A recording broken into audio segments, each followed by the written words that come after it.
What is up, YouTube? It's your boy D coming right back at you with another one. And like the title entails, today what I'm going to be doing for you guys is giving you all the dimensions of that 6 order enclosure that I built for you guys the last time. I got some comments and some inquiries about, what were the dimensions of it, how could they build one for themselves, how can you guys go out and what pieces of wood to cut and thus far. If you want to know what type of wood that I used just MDF. That's pretty much what everybody goes to.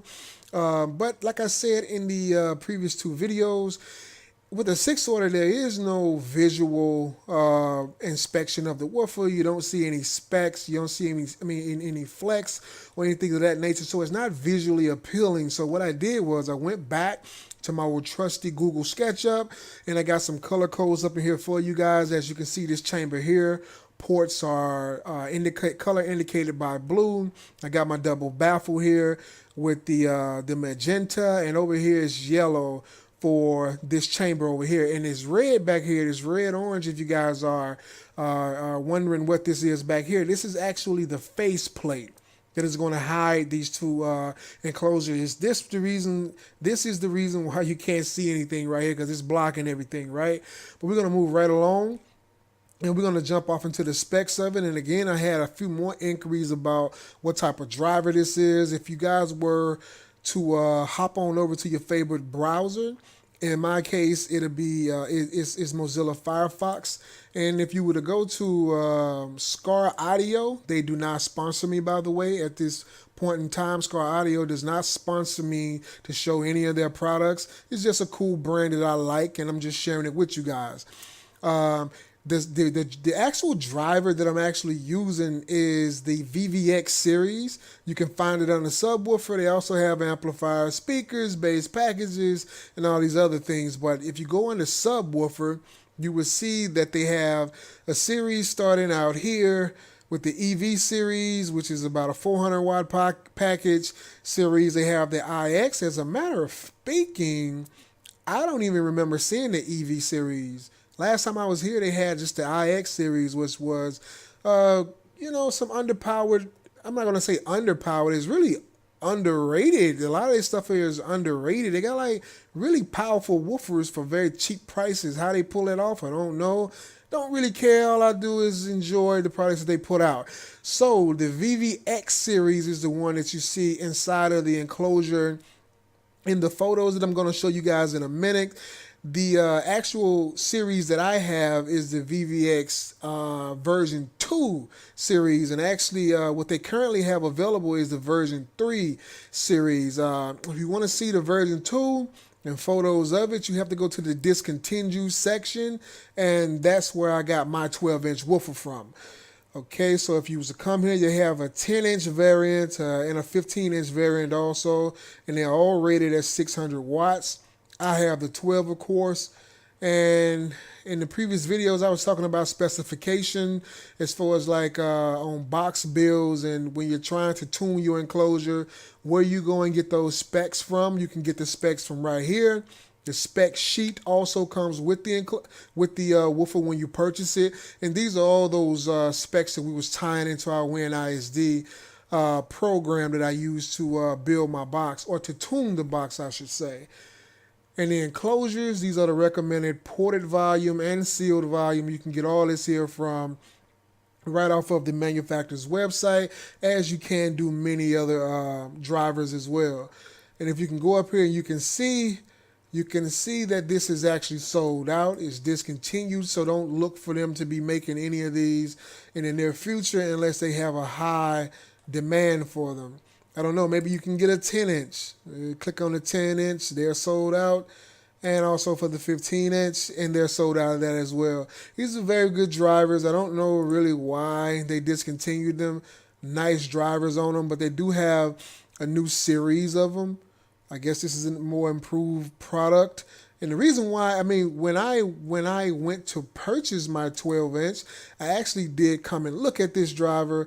I looked at the specs of the driver, and I did not think that it was a better fit for me than the other one. I think that the other one had more to offer. This one here has a lower FS. This is your resonance frequency. But you know, like I said, I like the other one. It had more X max. It looks a lot beefier than this one. This one has like I think this is just a massive double stack magnet. It doesn't have as much throw as the other one. Like I said, the triple stack magnet give you 18 millimeters of X max. It has more throw. This one here only had 15 millimeters of X max. Not a lot of displacement. I mean, that's still pretty good at displacement, but not as good as the other one. And that's pretty much what I was looking for. So I went with the other one. But enough of that. This is where you get the driver from. If you want to get something close to what I had, this is what you would get. Moving back to the enclosure, what I have here is, like I said, a 6 order, and it has 2 chambers. And I just want you guys to, I just want to share with you guys the specifications of the box, the dimensions of it. So you have the floor of the enclosure is 3 foot by 1 1/4 inches long. This is 3/4 MDF, by the way, in case you guys are wondering. Get you some 3/4 MDF or plywood or, you know, birch or whatever the case may be. Just get 3/4 if you want to build it exact to spec of what I have here. Okay, so the floor is 3 foot by 1 1/4 inch in length, and it is 1 foot by 4 inches wide. So that'll be 16 inches right there. So when you're talking about the external wall here, you're talking 18 inches tall, 16 inches wide. That's for the external wall. So that'll be this, and that'll also be this over here. Both of these walls are the same. And if you want to go here to the port, this port also is 18 inches tall by 11 5/16 here. I know there's some people that you guys may be looking at that like that's an odd measurement, but trust me, you want to keep this to spec. And the reason for that would be that because you want to keep this port here at 2.5 inches. It needs to be 2.5 inches all the way around. And I'm going to show you here as well as 2.5 inches as well. So if you come here and you were to tape it, it'll give you 2.5 inches. That's why you have this odd number here, this odd measurement. Okay? And if you're looking for this piece here, you keep in mind that this piece actually sits flush against this piece. So this piece is a lot longer. This piece right here is 1 foot by 7 3/4 inch is what that is. All right, moving on to the baffle. The baffle, again, is the same height as this, which is 16. This is 18 inches, 1 foot by 6 inch.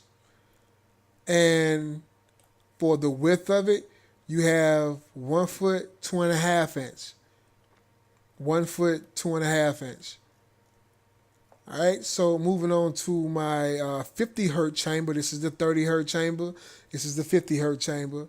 Of course, it's going to be 18 inches tall again. And the width of this, as you got to keep in mind that this wall right here is sitting flush against this wall. So this wall is going to be a lot longer. This wall is supporting this wall. So this wall is, like I just said, it's 1 foot and a half inch. And this right here is 5 1/4 inch. And when you're talking height, all these pieces are going to be 18. This is 18. This is 18. They're pretty much the same height because they're sitting on the same floor, and they're gonna all reach the same height. So moving to this wall is the same. Let's move into the back wall. The back wall, of course, is 18 inches tall, and it's going to be 2 foot, 11 inches and 11 3/4 inch. Is what that's going to be. And the faceplate, and the reason why, if you can notice down here, I want to show you guys this double baffle and these 2 port walls right here. If you notice, they have about, this is exactly 3/4 inch right here. And the reason for that is because the faceplate has to fit on the front of this thing. That's what this is in red back here. So let's grab this. Oh, I'm sorry. Grab the wrong thing, y'all. So let's grab this and pull it forward. And that's how it would look.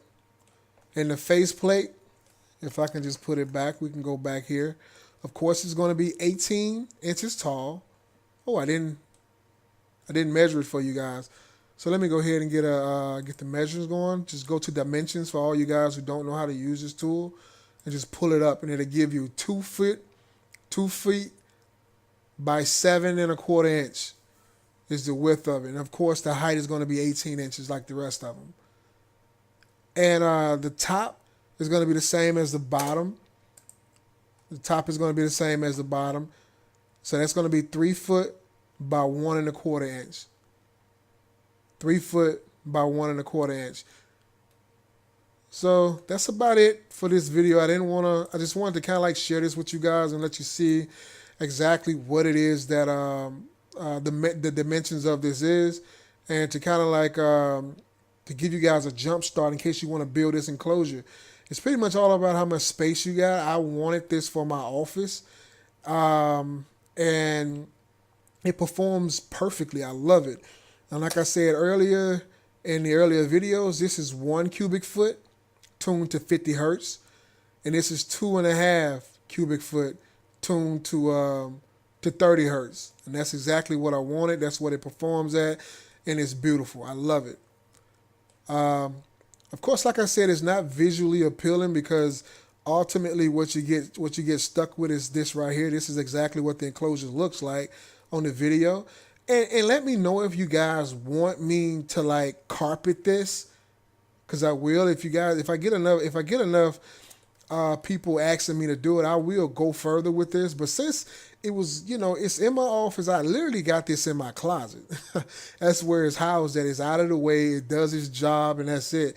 So I don't need it to be like anything visually appealing. But if you guys want me to do more with this, I will do more with this. And also, I'm going to share with you guys some of the photos that I took while building this, so you guys can kind of see, get a visual of what it is that I went through trying to seal it up, making sure that it's airtight and accessible. Because if you can notice, and I can also share with you guys some of the mistakes that I made with the enclosure. Even though it turned out sounding great, it can still sound better, and it can also have better build quality. And I'm gonna show you exactly what it is that I'm talking about.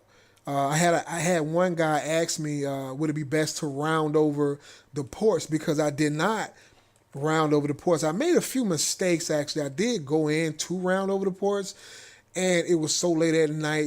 For anybody who's had a major build, you're so damn impatient that you just can't stop and wait till the next day like you should. You just keep on powering through the thing throughout the day. Next thing you know, you're tired, you make mistakes and things of that nature. And I'm gonna show you a few photos of that.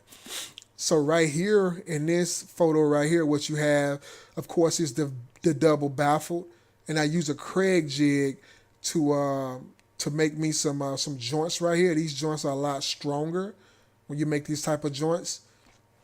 And that's how it's fashioned on the inside with my Craig jig pocket hole joints is what they call these. A pocket hole joinery is what they call it in carpentry, I believe. So let's go to the next photo. And as you can see, if you guys are wondering, this is just weather stripping.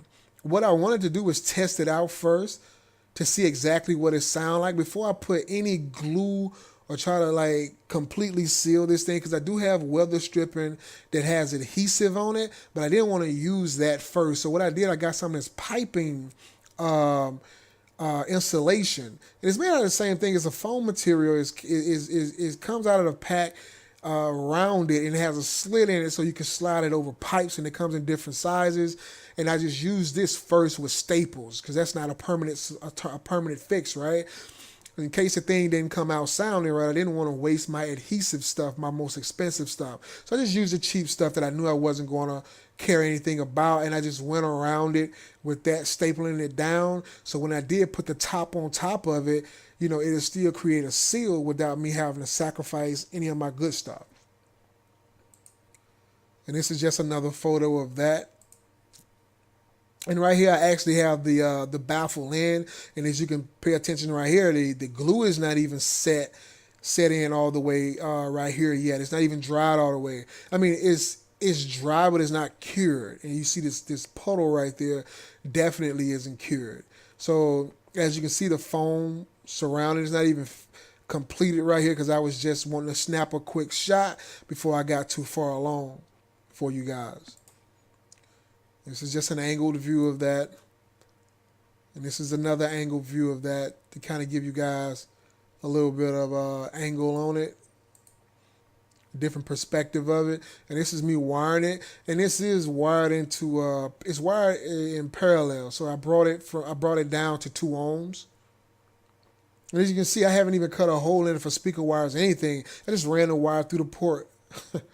It's a test box right at this point. It's a test box, and this is another view, another shot of those pocket hole joints I made right here, of my pocket hole screws. And this is another angle of that. You guys have seen that angle already.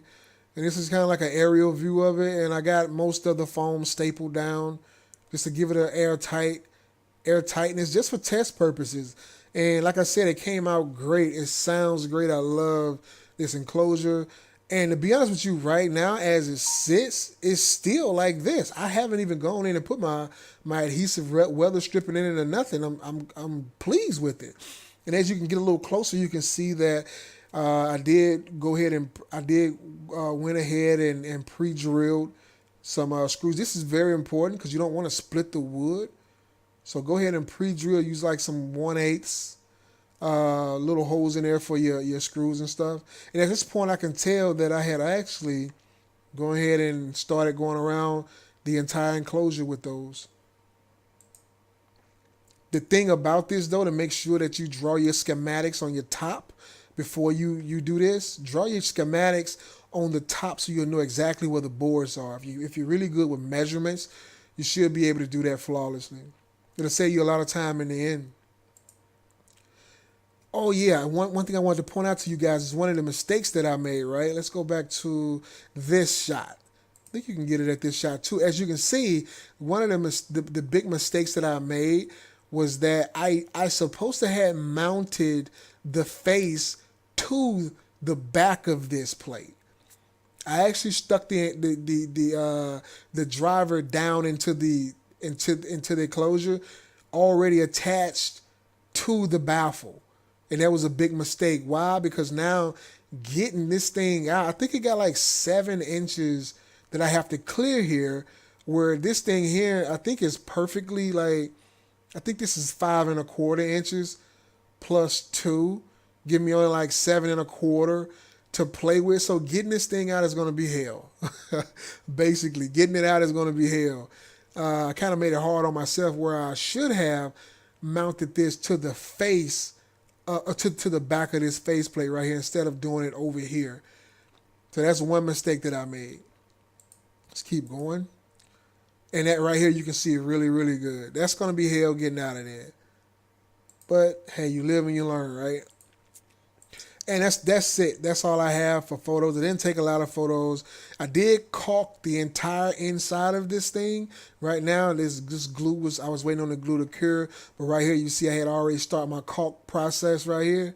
Didn't really want to go too crazy with it. But another mistake that I made, you guys probably can't really see from this photo here, but this inside port right here is actually rounded over, but none of the other ones are. I rounded over some of the wrong ends. Some of the ends that were supposed to mesh up flush against a certain wall. I ended up rounding over the wrong ends, and I caught hell trying to glue that on, but I made it work with a lot of caulk. And so none of the outer, I think I may have rounded this outer portion here. I don't even think I did that, so I didn't even round them over as good as they could have been. So I made a few mistakes that I just wanted to share with you guys, so when you build yours, you won't go through the same thing. But that's enough of that. I didn't want to make this too long, and but like I said, let me know in the comment section below if you guys would like to see me slap some carpet on this thing and pretty it up a little bit, and I'll do another video for you guys. But until then, hey, keep basing out there, man. Let me know what you think about the video. If you like the video, don't forget to give it a thumbs up. If you feel like it's something I left out and could explain a little bit better, leave it in the comment section below. Until next time, it's your boy D, and I'm out.